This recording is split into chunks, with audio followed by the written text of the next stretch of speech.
כמו מדי שנה, גם השנה אנחנו מארגנים כינוס מקוון בנושא הוראת העברית. השנה הנושא שלנו הוא המורה כאינפלואנסר והכיתה לעברית.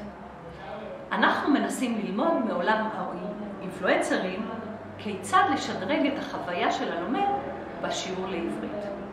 נתחיל את הכינוס מראיון לקרן מרגלית, שהיא המפיקה של הסדרה הצבי, על חייו של אליעזר בן יהודה. וכמו כן נארח את ירעם נתניהו, שהוא אינפלואנסר, את דורין, שהיא שחקנית, רובין רוזנטל, גלעד צוקרמן, וכן הלאה וכן הלאה. הרעיון הוא לנסות להבין את החיבור בין שני העולמות. יום חמישי הבא, 6 ביוני, מ-9 בבוקר עד 6 בערב, שעון מקסיקו. נתראה שם.